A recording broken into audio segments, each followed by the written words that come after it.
Now we're going to dive into a hot topic these days, legislation. No matter what side of the political aisle you're on, there are decisions being made daily in state legislatures and on Capitol Hill that impact our industry. Sometimes for the better, and sometimes with unintended consequences. The trick is figuring out who's making the decisions well before they're made so that we can help shape the policies. Please welcome, for the moderator of our second session, from CBRE, Ms. Julie Berry.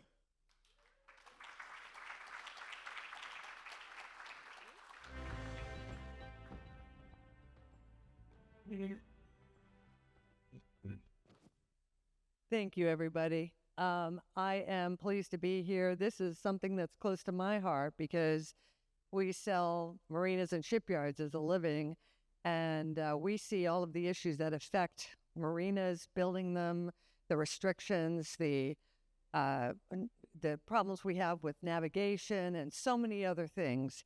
And when it was touched on about the M&A, when Michael talked about the M&A conference and all of the people that were talking about marinas and the focus on marinas, we see that. So all of the things that we're dealing with, they talked about all the luxury aspects of it and all of the things that, you know, everybody's talking about branding. Well, we're on the other side of it, dealing with the issues and protecting the industry. So we've got three advocates for our industry here today. They are all highly recognized. First, I'm going to introduce Jean Moran. Jean is the foremost expert who connects the nexus of national security and Congress guiding companies. He is a founder of Capital Integration. He holds a Ph.D. in public policy and previously served as a captain in the United States Navy, where he commanded a cruiser and a destroyer. Sorry, I have to read, but can't remember it all. Thank you, Sam.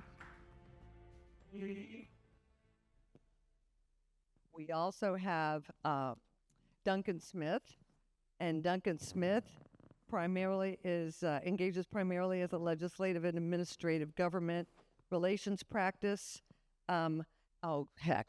I know Duncan. Duncan does a lot for us with the Marine Industries Association of South Florida and many other groups. He advocates in so many different areas, environmental, regulations, and there's, he works with shipyard grants, dredging, intermodal conflicts with our bridges. We have a lot of bridge issues we're dealing with right now. And he also is a retired Coast Guard Reserve Rear Admiral, and retired after 36 years of both active and reserve service. And he has a Juris Doctor degree from the College of William and Mary, and he is very well renowned. And Duncan, where are you? Duncan, there you are. Very happy to have you. And honestly, when I went through these resumes, I know these guys, and when I went through these resumes, I was just amazed. I'm thinking, I can't even believe who we have representing us right now. Next is Matt Sacco. Matt, come on up. Matt is a partner in Rubin, Turnbull and Associates, and he's a managing director for the firm's lobbying practice. He deals primarily with, he deals with a lot of issues, but he is also represents the Marine Industries Association of South Florida locally and for the state. He was previously Senior Vice President of Strategy for Jay-Z's Rock Nation. Yeah, baby. And he spent a decade with the Stanley Cup champion Florida Panthers. And he is also a sports journalist, an author, and was an adjunct professor at New York University in Manhattan, and editor-in-chief of the Massachusetts Daily Collegian. For the University of Massachusetts, where he graduated with a degree in journalism. Matt, come on up.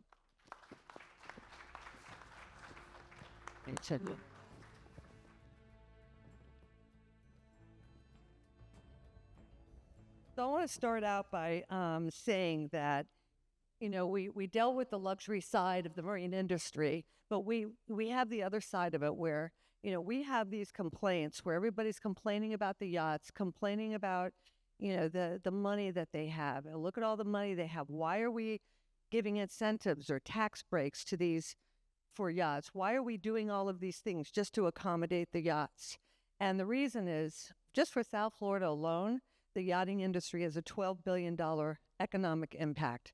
And that economic impact goes down to retail outlets, hospitality, all of the service providers to the yachts, the people who do the propellers, the exhaust systems, the Total Marine Solutions.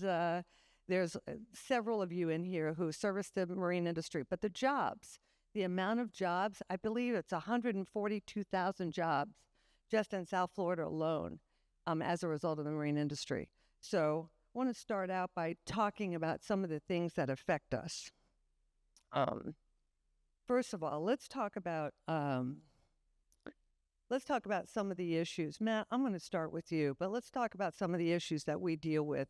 Just some of the regulations we have that give us restrictions in South Florida. Some of the things where, like, we deal with some of the marinas, and we're having a problem just even getting slips and navigation. Some of the navigation issues.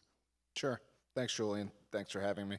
I think a lot of the issues that the marine industry in general deals with comes down to just a lack of education. Most elected officials, when they're elected, or most staff, when they're hired for local governments, are not altogether that familiar with marine industries and the breadth and scope of what we bring to the table each and every day, economically, jobs, from a jobs perspective, tourism perspective. So I think a lot of the issues we deal with come from that. And some of the ones that we're working on currently, waterway navigability is a huge one.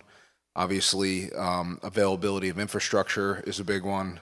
Obviously, the availability of land to develop, and then all the challenges that come with developing that land in the appropriate way is a big thing. Unintended consequences of population growth, residential and commercial development, transportation infrastructure.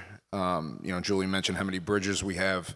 Obviously, those bridges are meant to accommodate cars and trains, but what people don't know who aren't educated on the marine industry is that the bridges are actually meant to accommodate nautical traffic, right? That's why they're there, to go over a waterway or a tunnel to go under a waterway, so that the marine industry can continue to operate, both for recreational boaters and the businesses that we have there. So we can dive deeper into that detail, but I think that a lot of the issues that we face each and every day is due to education. And I think one of the things we've tried to do in South Florida is to be more proactive in terms of educating elected officials before they're elected, and also educating staff as they move up through the ranks with the governments that we deal with.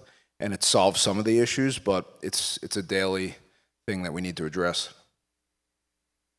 So, Duncan, I'm going to move to you because you've dealt with some of these same things, same issues, and I know you and Matt sometimes work together on this.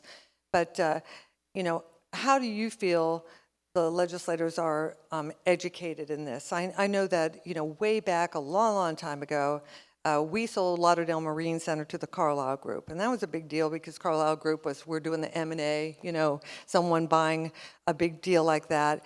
And there were commissioners and people in Fort Lauderdale who'd never even toured Lauderdale Marine Center. They didn't even know what it was all about. They didn't know that there were 800 people employed in there, and that the amount of economic impact it had. What do you see with the legislators? Are they aware of how much impact the yachting industry has? Thank you for having me, and it's a pleasure to be here, and so many friends that are out there, so it's good to see you all again. What you started with, Julie, going from luxury to economic impact, what this panel is about, economic impact. And what we have a problem with public officials, whether they be in regulatory agencies or members of Congress and their staff and others, is that they don't understand the importance of the economic impact of this industry, plain and simple. They think in terms of what's in your name, superyacht. Well, you're superyacht, so why should we care about you? You have all the money in the world, you can buy this superyacht, so why should we care about this industry? And that's really the job that the three of us have in trying to overcome the perception that you don't need anything, And when they do regulations in particular, or they pass a law, and how many times have one of you called one of us and said, "What does that have to do with a super yacht?" And and it has everything to do with it because of the way it impacts your business. So you're in business. I always describe it as the supply side of this industry, and that we have small businesses and some large, but for the most part, every part of the government touches some part of your business. And because of that, we have to continue to monitor what's going on there, keep track of that, and so that we can remind the regulators and the policymakers that there's another aspect out there that they have to keep in mind when they do it. So that's what I see as the biggest hurdle to overcome, is getting people to think in terms of business. All right, so I know that we just really had this, we had this issue that I think has gotten somewhat resolved. It was the wrong dolphin issue, right whale issue that we had. And nobody's listening. Nobody, not even a chuckle, okay.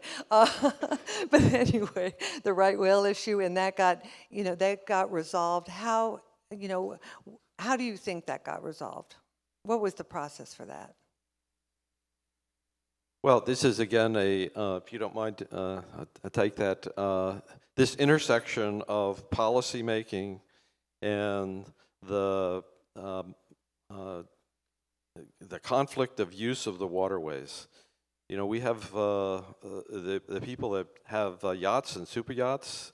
They travel up and down our coast, and then you have other segments of the population that don't understand what this business is about, but they are in the environmental community or other public policy areas, and all they think about is some whale that was struck by a vessel.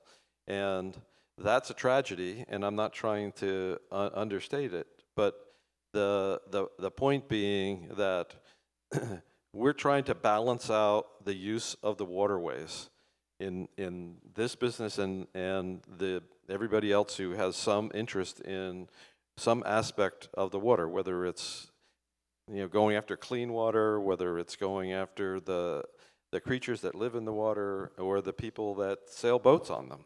And so it's a constant balance act that is also the other important thing that we have to get in front of decision makers so that they can see how to resolve those conflicts. Jean, I know you deal on the federal level and with defense a lot, and you deal with the different agencies. How do you feel? I know we had a conversation about how the different agencies and the different groups should interact. We were talking about the Navy being us being more involved with the Navy, and relationships being closer. What are some of the things that you think we could do to better position ourselves in Washington? Yeah, I think well, first, thank you for having me. I really appreciate the opportunity. I'm a boater, and I'm passionate about this whole ecosystem. Michael used the term narrative in the earlier panel, and we're living in a world of narratives. Your news and information that you consume is a series of narratives. Some are purposely woven together, some just happen to come together. As defense budgets had gone up and down back in the 80s, parts of industry, the defense industry, recognized that they needed to do a better job telling their story. And they got highly organized to tell very specific stories about platforms, about the geopolitical situation, about what the impact is in a particular district.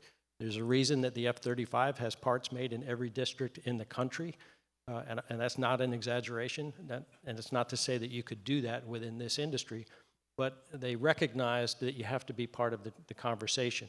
And that doesn't mean showing up once a year with some branding material to say, hey, we're important and we're not just super yachts. It's having a focused and targeted message that plays out in a sequenced way over the course of multiple years. I think there's a real learning opportunity there for this industry to get better sequenced in how they work together and work individually. Not all the messages are the same, but in some cases they are the same. This concept of narratives is with us and will be with us as information moves at the speed it's moving in this day and age. Duncan said you have to tell them why they should care. That's the essence of it. You have to get their attention, and everybody has a push button, and thinking thoughtfully about how to do it takes some effort. One of the things that you had brought up, Duncan, is what can we do better to navigate through the state and the federal government. And this is for all three of you. I mean, what can we do? Can we get a group of business people together, some of the small business people, the larger groups, the ones that own the shipyards, the ones who work in the shipyards, and make a presentation? What is it that we can do to get them to understand some of the things that we need? I could speak to the federal level. Matt, go ahead. Oh, you want me to go? Yeah. I'll be quick. I mean, I think one of the biggest things that comes with the fact that we've tried to be really proactive about our issues as opposed to reactive, because that can be a nightmare for any number of reasons. I think cultivating champions for our industry is one of the biggest things. And I always quote one of my favorite shows of all time from Mad Men, where they say loyalty is born in unique ways. And I think we found that in our industry as well.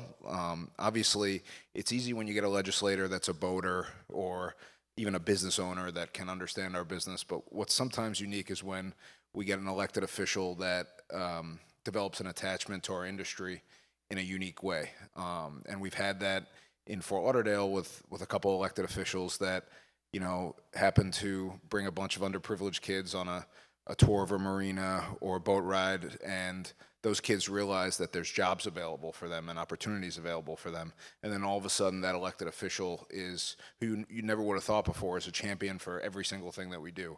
So we can call her up when there's a waterway navigability issue, which means that we can't get the yachts to and from the marina or in the maintenance centers. And you can call her up when the boat show is under threat for some unknown reason or some unknown development. So I think cultivating champions is like the extension of the education process, and getting people to really get emotionally invested in our industry, and especially the ones that you wouldn't expect would be emotionally invested, because they can speak from what Duncan was mentioning earlier, a different perspective, not just from the perspective of someone who would own or ride on a super yacht, but the perspective of someone who sees job opportunities and economic opportunities for their constituents and for their neighbors. Yeah, it really is their constituents that are being affected if they're putting these restrictions in that hinder us. So, Jean, you had some things to say about that? I think COVID exposed us in a lot of ways to the fragility of the supply chain and how vulnerable we are and how our industrial base had atrophied. And it is finally recognized at the White House level that we have a serious industrial base problem. You represent elements of the industrial base, and you may not use that sort of language to talk about the industry, but I suggest that you could and could benefit from it. For the first time, the concept of shipbuilding is being overseen by the National Security Council, by a special office. This has the attention of the new National Security Advisor. You might think you're not in shipbuilding, but I think if you scratch a little deeper, you're only 1 or 2 layers removed from what people view as shipbuilding in terms of warships. But that offers an opportunity to ride along on that wave of largesse and money that is coming available. This continuing resolution that was just signed included a $6 billion increase for shipbuilding. Over the last several years, there have been hundreds of millions of dollars applied to industrial-based efforts, training, development of journeyman programs. You are an immediate adjacency to that and could be feeding into that in some ways. I think there's an opportunity there to consider the language that you use to tell the story. You described it in jobs. It's more than that. It's parts, it's components, it's trade. there are a number of ways to talk about it, but at the Washington level, they think about it in terms of the industrial base and economic impact and trade value. Both of them brought up a couple of things that are kind of my pet peeves. One is we're in the education business. We call it advocacy. That's a a nice sounding word, but we're in the education business. We have to teach people how important this business is and what it means to them and what it means to their backyard, if it's in terms of a elected official. And the other is that Americans generally do not understand the maritime business. They don't know where their stuff comes from until we get a logjam of vessels trying to get into Long Beach, California, and then all of a sudden they're without their whatever part they're looking for. And same with many other places in the United States. Things get to you, except for that last mile, by a boat, on a vessel. We're in the vessel business, and we're part of that maritime business. Now, maybe it's not real, hardcore industrial, but it contributes to the economics of of all of our communities. Getting back to the way we started this, we have to shift and teach people about the economics of this business and why it's important and what we contribute to the American economy and to the economies of all the places where all your businesses are. And if we can't do that, then we have to go back and try it again. We have to keep at it. Because one of the things in our business is the difference between persistence and pestilence. If you pester somebody too much, they don't want to listen to you. But you have to come up with the right, approach and the persistence of letting them know how important this industry is. So we just had a whole panel talking about marketing and branding and all, and it seems to me, based on what you're saying, that an important thing would be for us to figure out how do we market ourselves, to Washington and to Tallahassee. I mean, maybe that's an approach that we should, because you're in there, you're taking proactive moves to try to make sure that we can get through the issues we need to get through, and then also working on some of the other issues that pop up. But, is there a proactive marketing ploy that we could have that might help us navigate some of the things we need to navigate? And some of the things I think about are just the different agencies. We're working with ACOE, we're working with, DEP, we're working with Coast Guard, we're working with all of them. Just help. We need help. If you don't mind me jumping in on that, I took a few minutes here. I did a lot of preparation, typed on the computer and everything, and then I did the real sophisticated thing, and made some notes. Agriculture Department, we have the Lacey Act, and we have all things garbage. What do we do with the garbage off a yacht? CBP, the yacht entry and cruising license, Coast Guard, bridges, reflagging. I saw Kitty was here, reflagging, vessel response plans, all this stuff. Labor, the Labor Department. Who would have thought we would go to the Labor Department? We were in there for years talking about the Longshore Act and how it impacts our refit yards and everything, and the working force there. You have the EPA. We talk about the engines on these vessels and what tier of engine you have to have and what regulations apply. NOAA. Who would have thought we would be talking about NOAA? But we worry about weather. We worry about marine sanctuaries, areas to be avoided, and how to do that. The Corps of Engineers. Dredging. Anybody have a dredging problem? Anybody run into that lately? Anybody have heard about the Everglades and how they're regulated? Well, the Corps of Engineers does that. And then the Treasury Department. Who would have thought we'd be going into the Treasury Department? But we have the Corporate Transparency Act that affects every owner of every super yacht. That's just the kind of scratching the surface. And I'm sure on the state level you have a whole list of of state agencies you deal with, and I know Gene has dealt with all of these agencies over time, and but that's what we're facing in terms of making a case for this industry. We have to go in, we have to make sure these policymakers, these regulators, these legislators, if it's in the Congress, what the importance of this industry is and what impact the work that they do has on us. So we have to make sure we get that message across. Gene? I would offer that at the federal level, there are only about 12,000 lobbyists.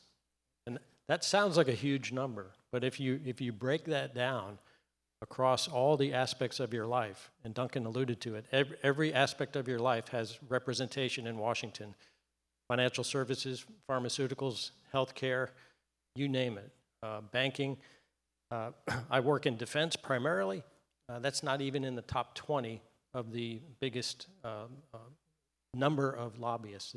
They actually number in a couple of hundred. This need to break through all of that other noise. How many postal workers are there just in the state of Florida? How many real estate agents are there? They are represented in very large ways on Capitol Hill.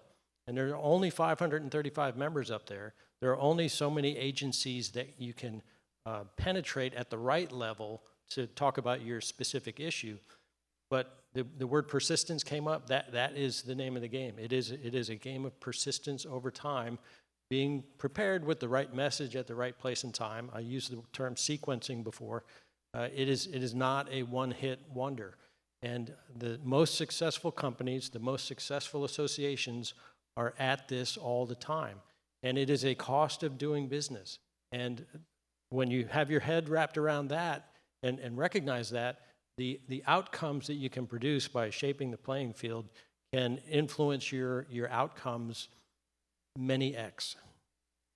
Well, by working with you, I can, I kind of have the answer to this, but how do you differentiate yourself from all of those other lobbyists and not being viewed as persistent or not being viewed as a pest, but just persistent and, really wanting to get an important issue through? I would say Duncan and I would probably have a basically similar approach, but nobody, I can't be him, he can't be me. We bring our own unique recipe to it, just like you know how to make lasagna. You might make it one way. There's some fundamentals that apply to everyone, but relationships do matter. Understanding the time and place that you're in does matter. I can't tell you how many times I see people come to Capitol Hill or come to Washington hoping to influence an outcome. They're at the completely wrong place and time. They don't have their message figured out, and they're spending too much of that person's time. They'll go in and waste 30 minutes on what should have been a 6-minute meeting. And it can be done. It's those little things that can distinguish professional representation from somebody who's just trying to put a message out there. I'm just going to add that that's very important, and all three of us are going to tell you that we're professionals, we're good at what we do, and we get everything done. But what's also important is everybody sitting out here is that they need to hear from what I call real people, the people in these policy areas. So when you have a fly-in, or you have a chance to get to Washington, or you have a chance to meet with somebody even at the local level if they're federal, you got to get out there and talk to them and impress upon them how important your industry is, what it is they're doing to your industry, and that they need to pay attention. And I guess I guess a member of Congress would call you a constituent, right? And they need to listen to what you have to say. So we can give you professional help, all three of us. That's what we do for a living. But we also need to have, every once in a while, have somebody sit there and say, I run a business, this is what it does, this is how many people I employ, and this is the impact I have in your community. And so it's a combination of things that makes a difference. Matt? Yeah, I think everybody has a critical mass, right? So we can only represent so many clients. We can only talk to an elected official so many times, or a staff member so many times. So I think it's important just generally to look at the business that way. But I think it also goes back to relationship building and building trust early on. You know, that way when issues come up, you already have an existing relationship with the elected official or the staff member that you're dealing with. And Duncan said it, it's not just us, it's also the client, right? The client generally, specifically in this case, the Marine Industries Association or Superyacht Association. If in our case, it's our executive director and his staff that have direct relationships with elected officials, with staff members, and with key stakeholders in the community. So they know that if he's making a call or she's making a call or asking for something, that it's serious because they have a pre-existing relationship, that one that was built on facts, built on trust, and had started early on, not just when that person was elected and all of a sudden became useful to them or something like that. So I think that's why starting early is so important, and especially in an industry like ours, which is so diverse and has so many varied issues and can sometimes, you know, be pigeonholed into, you know, it's just the wealthy people or the wealthy class of people. It's so important to start early and start building those bridges of trust early on. All right, so I'm going to bring up something that maybe a lot of people don't know about yet, but I believe it's a proposed bill. I don't think it's passed, but somebody may correct me on this, in Maine, where they're talking about imposing a tax or a fee of $100 per foot. I believe it's $100 per foot, $10 per foot per yacht per day for any yacht, $10 per foot per yacht per day for any yacht over 150 feet.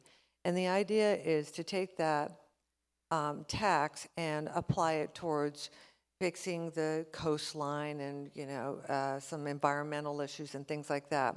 The problem with something like that is if they impose that tax, that's a big, big hit. And I believe what I read was like $2,000 per day for these yachts. That's the tax that would be on them. Those are the types of things we need to get in front of. So I would want to see how we would prepare in our state and the other states that are affected, other people are represented here, to make sure that those things don't happen. That shouldn't pass, because all that's going to happen is those yachts will leave. It's going to affect the jobs in the state of the people who work in those shipyards and who work on those boats and who sell boats, and it'll drive the yachts away. Right? I mean, in Florida, all you have to do is tell them that a Democrat proposed it, and then they won't ever do it here. So.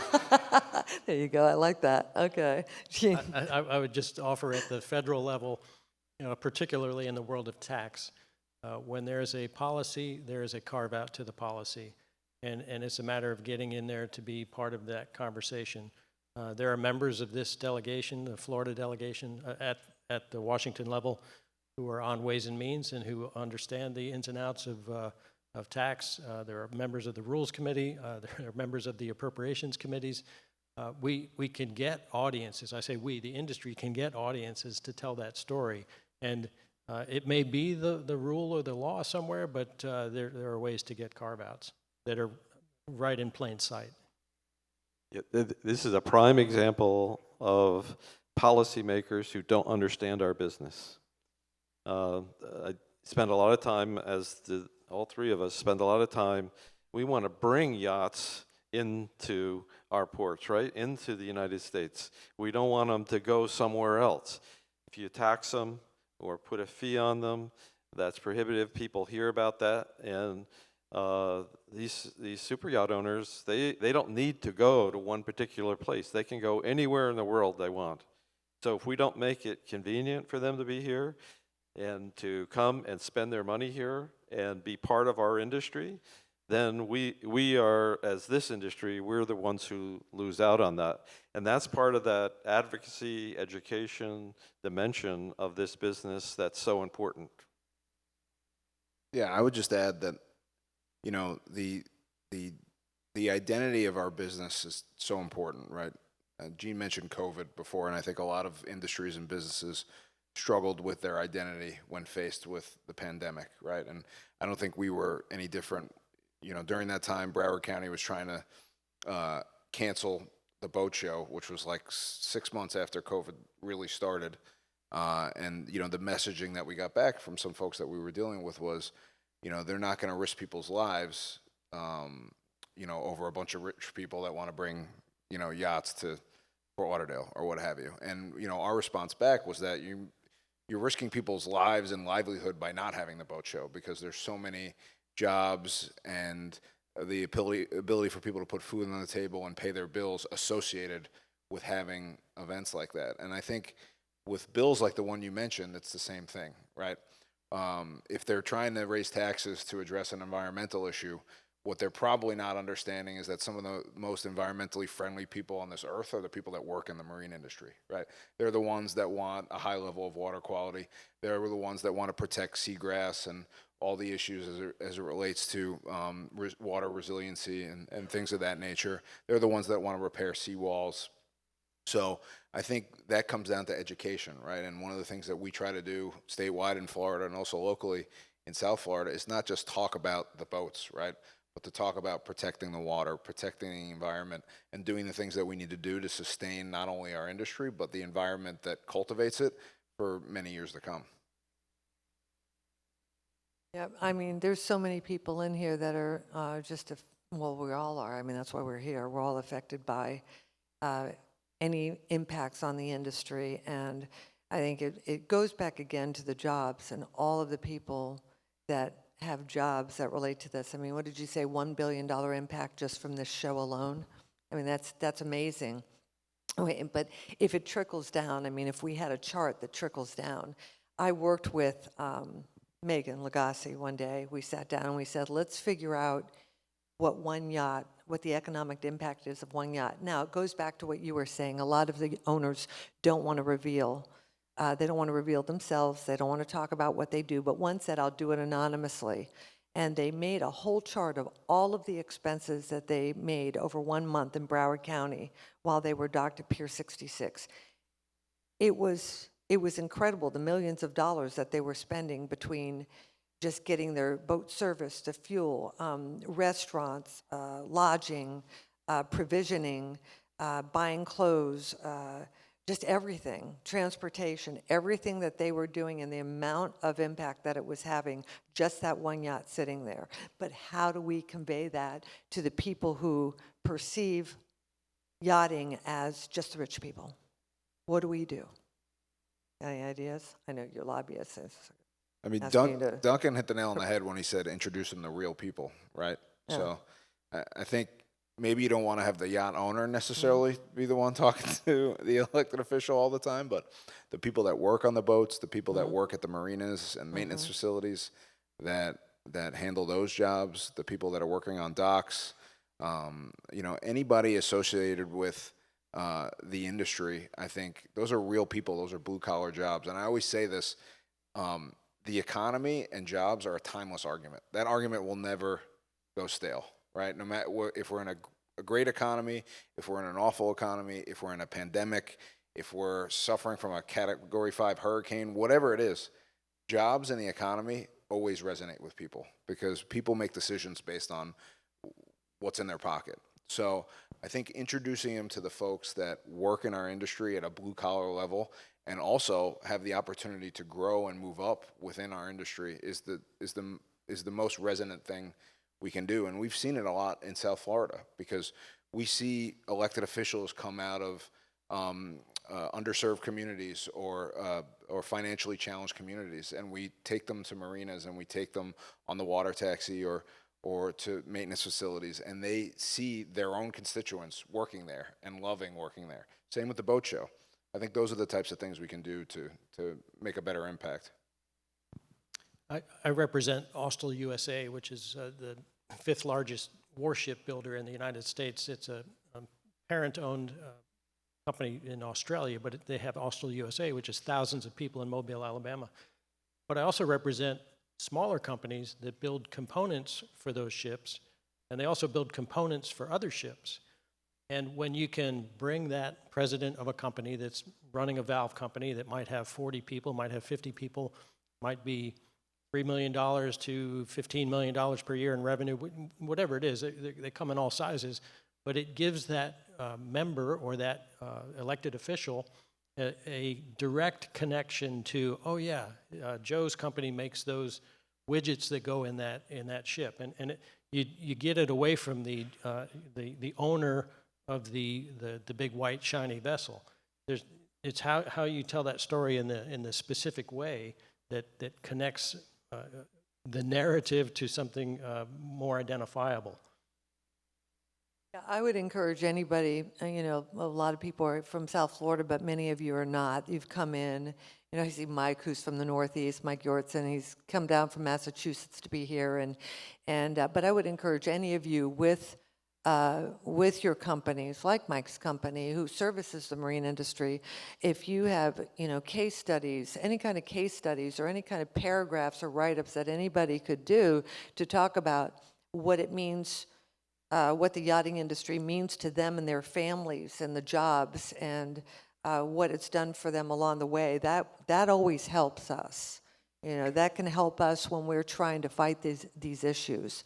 I'm going to go into a more local issue, Matt. This is more geared to you, although I'm sure it's come up in other areas that you might be able to relate to, but we have the issue in South Florida with the manatees.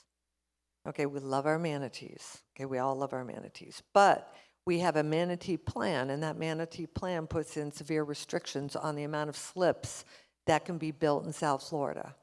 And as a result, we are limited in expansion in many different areas.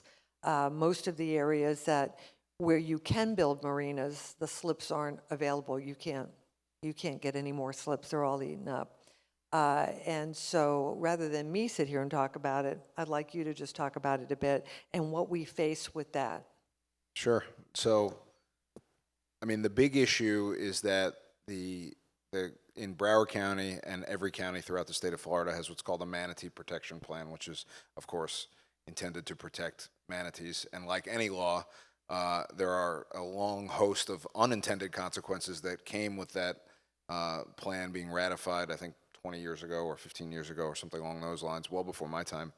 And one of the unintended consequences is that there's a limit on the number of commercial boat slips available in certain regions within Broward County. So now, like Julie said, in the areas where development is attractive for marinas and other uses of boat slips, there are no slips available to accommodate those developments. So it's actually halting development, which is something we never hear in Florida, especially South Florida, but it's halting development at the moment. So what we're trying to go through is to revisit the manatee protection plan and do something that we weren't able to do last time, which is actually be at the table when they're looking at this thing. It incorporates a number of regulatory bodies, including Broward County, Florida Fish and Wildlife, and I believe the federal government as well. So whatever Broward ends up sending northward to their parent governments needs to be something that can actually allow for some of that development to take place, while obviously accomplishing the goal that we want to accomplish, which is protecting wildlife. But it goes back to one of the things we've talked about a few times, which is if you're not at the table, you're on the menu, quote unquote. But if you're not involved in the conversation early on, then something's going to be put into that bill that's going to affect you negatively or affect our industry negatively. And in this case, it's to the tune of probably hundreds of millions of dollars that we're losing out on. Yep, and I'm a recipient of that, so well aware of it. Well, this repeats itself over and over again, and if we didn't say we have to get out there and educate people about what's going on. So you talked about the manatees, we talked about right whales, and we don't know what the next thing is going to be, but there's got to be some balance in the policy arena to take into account, you know, what's going on in terms of our business, as well as trying to have a good environmental policy or other public policy. So it just underscores that it's important to be involved in the process.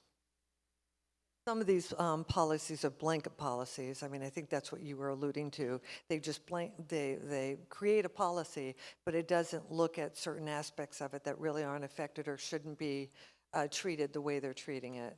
And it's hurting a lot of people right now. You're hearing a lot about executive orders coming out of the White House, and it does seem to be a high number, at least in these early days. But it's not unheard of to have these sort of executive actions. The governor has taken executive actions on a variety of things. That can appear to be an easy lever to reach for, But I would suggest that it might only provide short-term relief if you were to reach for that until the next change of office comes about. To find enduring solutions, you really need to get at the legislative effort or at the policy effort. You can shape those over time, but I just offer that commentary on executive action versus legislative and policy action. And let's go to another subject that's near and dear to our heart, which I think you've probably dealt with as well from the commercial aspect of it, and I know both of you are dealing with it, but it's bridges as they relate to navigation and who really has the right and what do we do about it when the trains are trying to come over the bridges, but it's affecting the marine traffic as well. Duncan's going right for it. Well, I deal a lot with railroad bridges, and I imagine many of you out there have run into that issue also. The federal law is that the waterways have the right of way, if you will, and the thing with bridges is that you have to be sure that they're not an obstruction to navigation. If they're an obstruction to navigation, then they need to be taken away, or you have to come up with some kind of mitigation. With railroad bridges, you have the spans that go up and down or turn, and then you have a scheduling problem of when boats can sail through and not. Well, boats have to deal with things like weather and things like tides and other things like that the railroad going over the track does not have to deal with. So we need to have public policy people, primarily the Coast Guard in this case, but to understand the nature of what it is to have the yachts on the rivers and be able to get through those bridges on time without having any delays. I think it's 75% of the refit yards are upstream from a railroad bridge, and so if there's a problem at a railroad bridge, you have a log jam, and it interferes with the schedule and timing of those refits. So this is something that's a continuing problem. It's what in Washington, Jane, we would call an intermodal, problem of having to deal with balancing the needs of navigation versus the needs of public transportation in the case of the railroads. But it's another constant thing. It's not that they can't be solved, but they can be. But if we don't show up and make our case for why it is the waterways need to be free and be able to be used for all of our businesses, not just for somebody going out for an afternoon on their boat.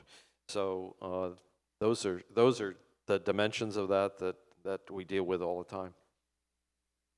Yeah, I would say this issue is going to be one that just continues to grow, particularly in Florida, where the population growth is off the charts, and we don't have any real public transportation infrastructure to speak of to accommodate it. So governments are trying to figure out ways to get people out of their cars, and the car bridges are pretty bad too, for the record, particularly in Fort Lauderdale, where we live and work.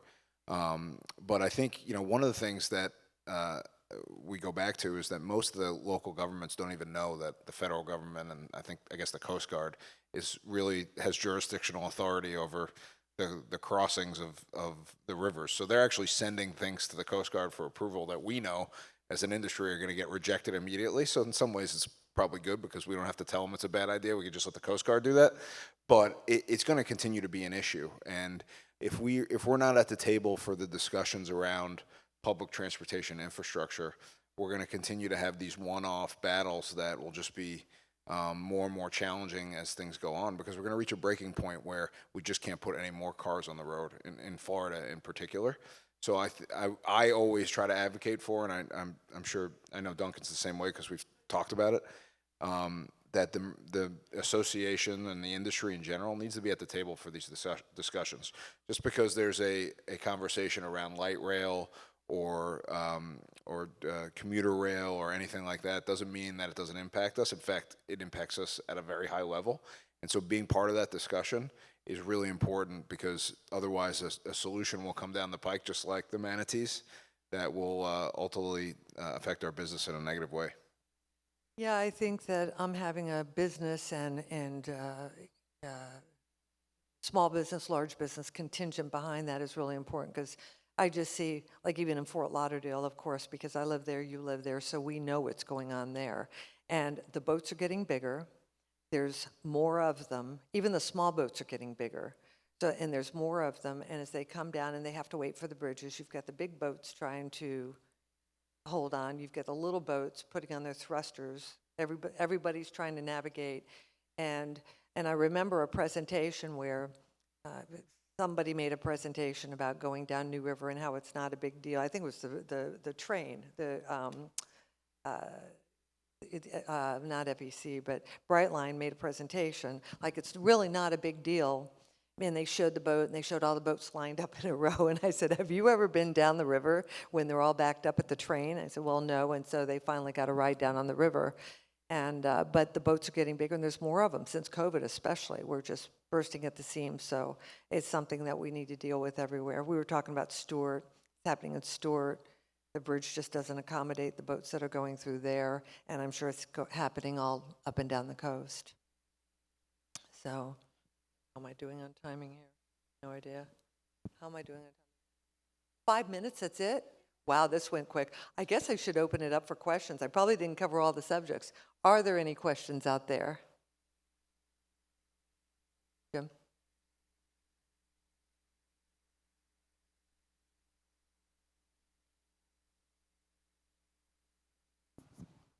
Mine is not a question, but it's a challenge and a solution, I think.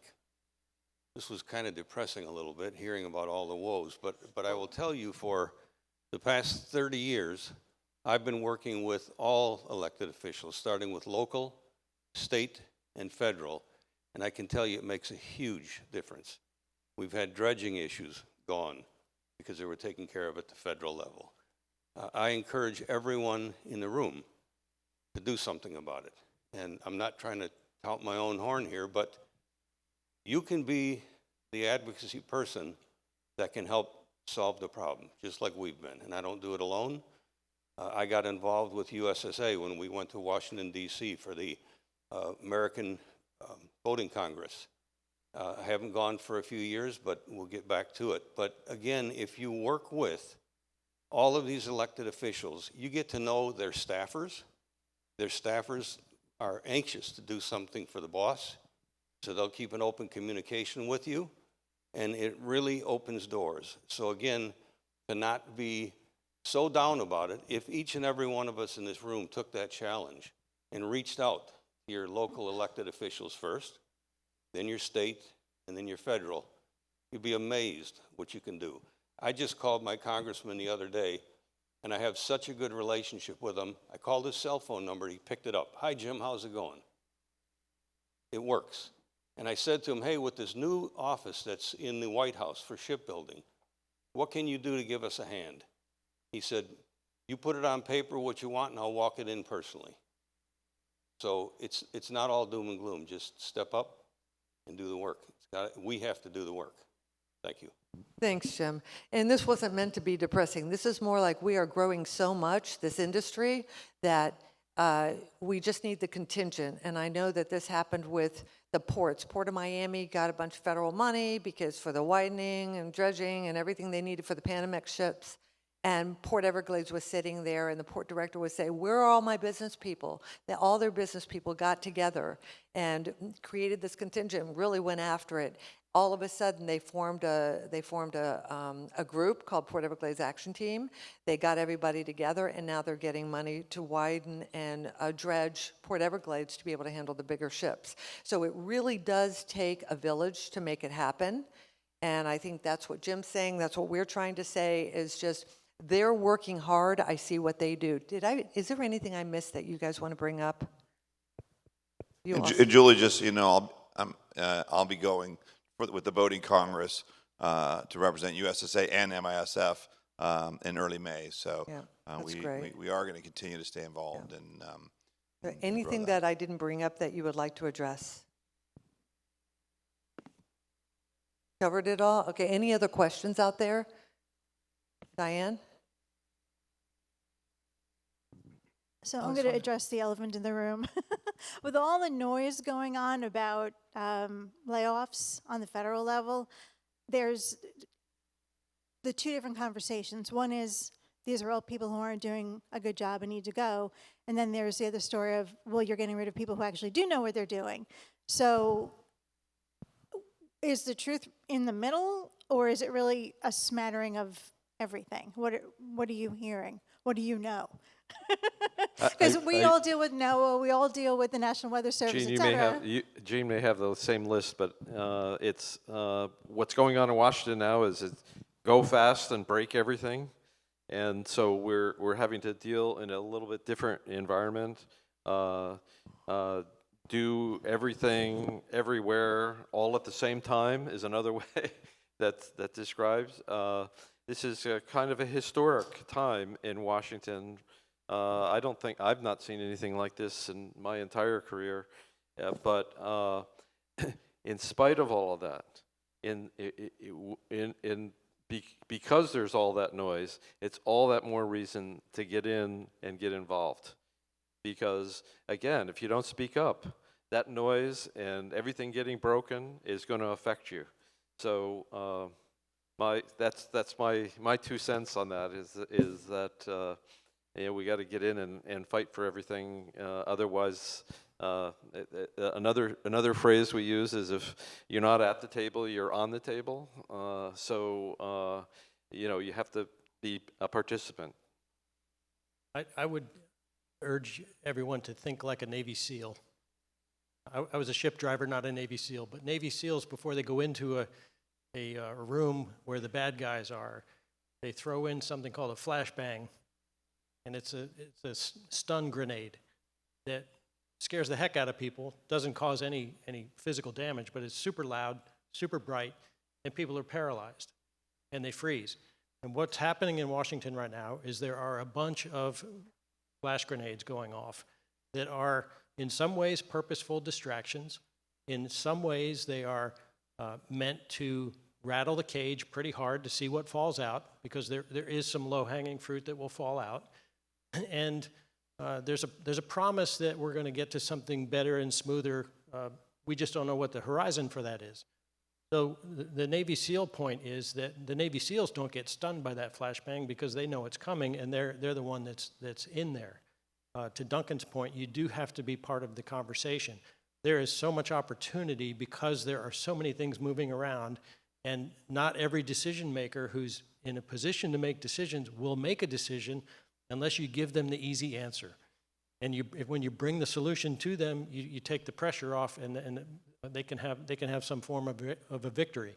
It can take multiple forms. It depends on the specific issue, but it's a very unsettling time right now. I can tell you the federal workforce has never been shaken like this. I get calls every week, I'm sure I'm not alone, of people asking, hey, what should I do? Is this where I make my career move and jump out and do something else? How do I pivot? People are uncertain. Those that have been in the commercial world understand what it's like to lose a job or to be told on no notice, hey, we're going to reorganize and you're not part of it. The federal workforce has not felt that before, so it's having a reverberating effect. We haven't seen what the second and third order of these decisions and fast moves are going to be. I predict that there are going to be some shockwaves that come back on us.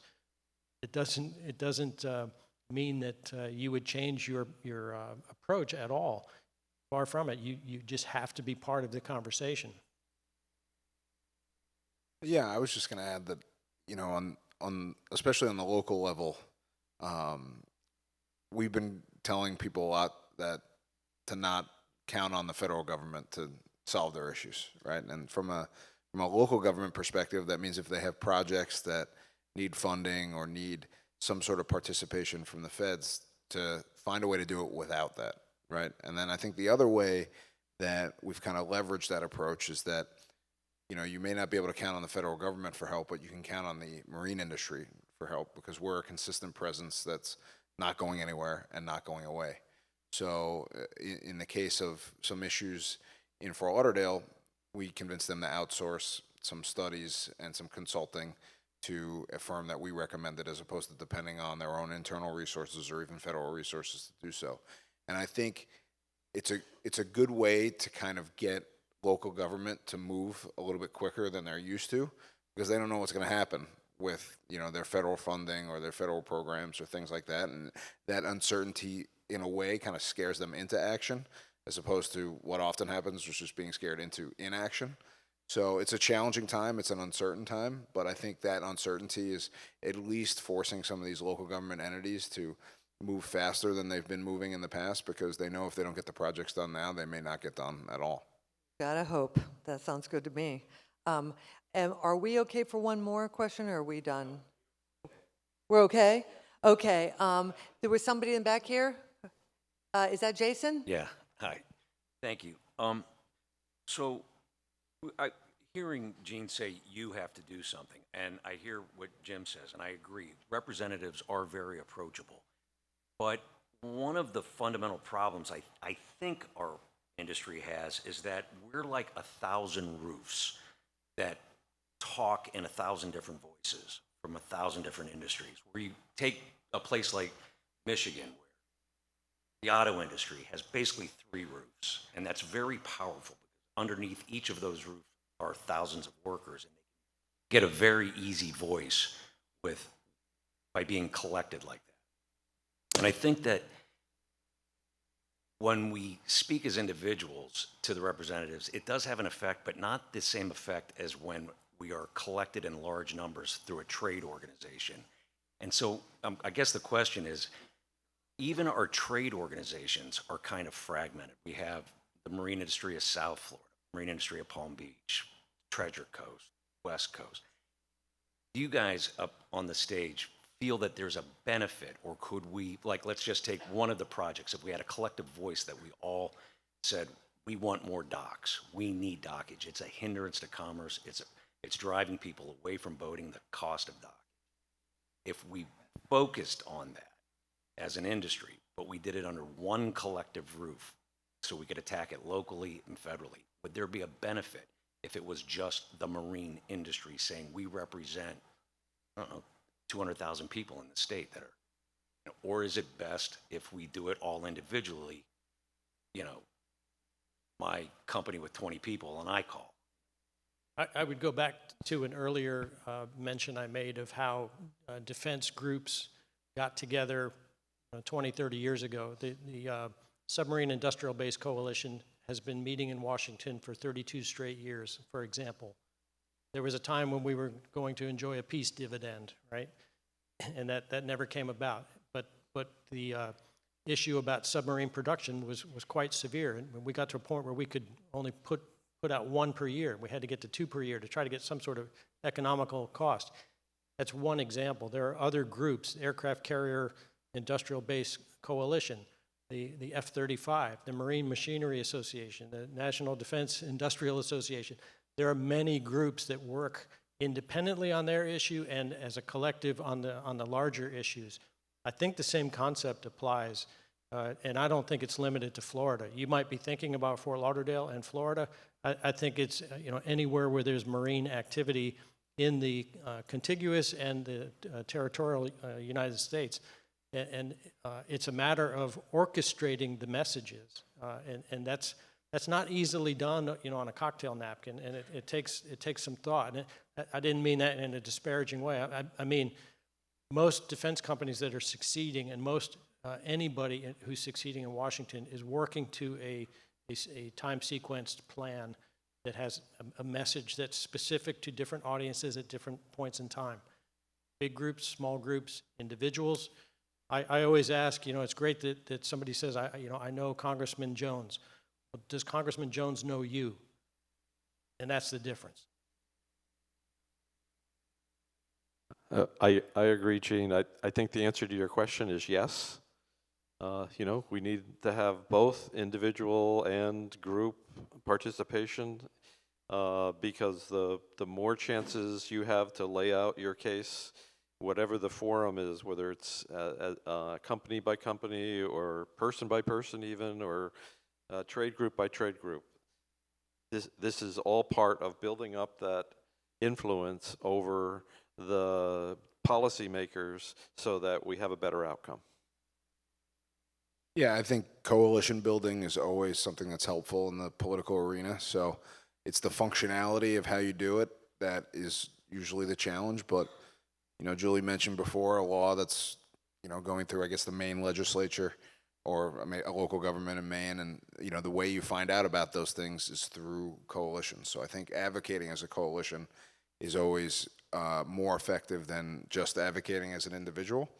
But our industry is also unique, and there are localized issues that we deal with. So having chapters of that coalition can also be helpful, because the things that we deal with, you know, particularly in Fort Lauderdale and Broward County, are different than the ones that even Palm Beach County is dealing with, even though we're, you know, only 45 minutes away by car. So I would certainly be supportive of it, with the nuance that there still needs to be the capacity for industry associations to deal with some of those more localized issues.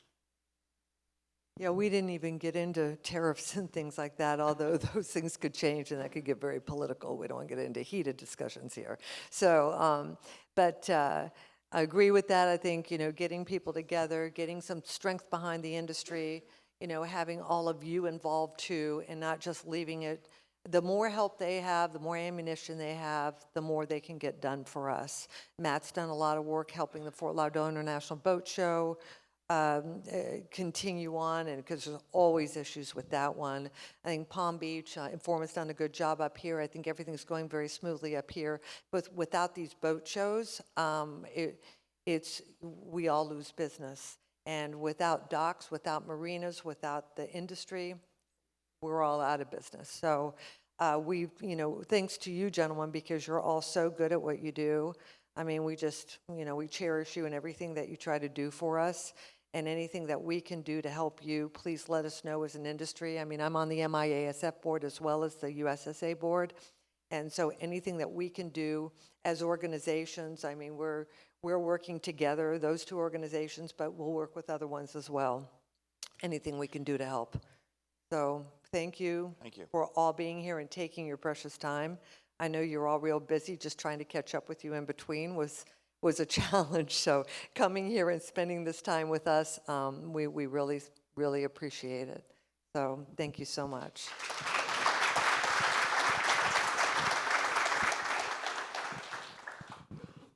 Thank you, gentlemen. Gene, Duncan, Matt, on behalf of all of us, thank you so much. And Julie, of course, fantastic comment.